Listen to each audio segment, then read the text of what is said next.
वालेकुम जी, ये बात बिल्कुल सच है। ईरान छुपाता नहीं है अटैक्स को। 31 प्रोविंसेस में 20 प्रोविंसेस इफेक्ट हुए हैं और इसके अंदर रेजिडेंशियल एरियाज में बिल्डिंग्स को गिराया गया है। पांच हॉस्पिटल, पांच मेडिकल फैसिलिटीज हैं जिनमें दो हॉस्पिटल्स हैं।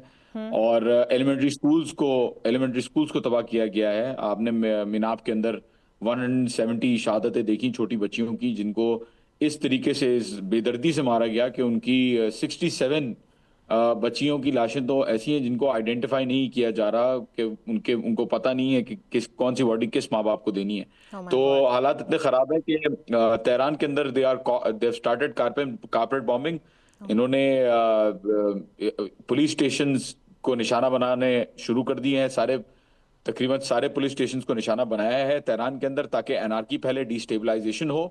हम्म। And at the same time जो स्क्वायर्स हैं, फॉर एग्जांपल फिरदौसी स्क्वायर, जहाँ पे लोग जमा हो रहे हैं, अच्छा। और जो गैदरिंग्स हैं उनको भी सरप्राइजिंगली, ये मुझे नहीं लगता था ऐसा कभी भी होगा, बट उसको भी टारगेट किया गया है। मुख्तलिफ ममालिक के ये बयान भी आ रहे हैं कि रजीम चेंज आप हवाओं के जरिए नहीं कर सकते। इवन यूके का इस तरह का बयान सामने आ रहा है। तो वो इसराइल और अमेरिका इससे फिर क्या अचीव करेंगे और किस तरह से करेंगे? आपको इसका स्ट्रेटेजिकली क्या नजर आता है कि किस तरह से ये इनकी जो स्ट्रेटजी है वो कामयाब बनाएंगे खुद? देखिए, मेरे ख्याल में तो ये मास हिस्टेरिया और बड़े पैमाने पे एक एक हौलनाक सिचुएशन ऐसी बनाना चाह रहे हैं कि लोग खुद से अपनी गवर्नमेंट को कहें और सिस्टम को कहें कि भाई अब तो आप सरेंडर कर दें। बस मुझे लग रहा है ये हालात इस पे लाना चाह रहे हैं ईरानियों को कि यहाँ पे लोग सरेंडर करें। बट आई ऑनेस्टली से कि यहाँ पे ऐसा जितना बोला जाता है, उसके आई थिंक स्पिरिट्स, अगर उसके हिसाब से देखें कि उनकी स्पिरिट किस चीज़ पे काम कर रही है, तो दे आर वेरी रेजिलियंट। ईरानी पीपल आर वेरी रेजिलियंट।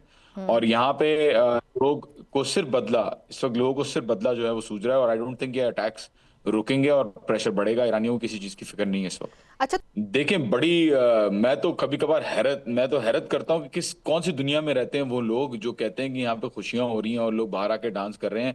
हम्म। जब सबसे पहली शहादत की खबर आई आयतुल्लाह खामनेई की, 4:45 सुबह, मुझे घर के बाहर से चीखने और रोने की आवाजें आई। मैं बाहर गया तो मैंने देखा लोगों का लश्कर जो है वो बाहर घूम रहा था। और मैंने बाकायदा फेसबुक पे, ऐसा भी नहीं कि मैं कोई आपको ऐसी ही बातें कर रहा हूँ, मैंने फेसबुक पे उसी वक्त लाइव वीडियो चलाना शुरू की। मैंने उसको पूरा कवर किया, किस तरीके से छोटे बच्चे, बेहिजाबी हिजाबी खवातीन और बगैर दाढ़ी दाढ़ी वाले लोग, हर तरह के हम्म। डाइवर्स और डायनामिक लोग जो है वो मुझे नजर आए।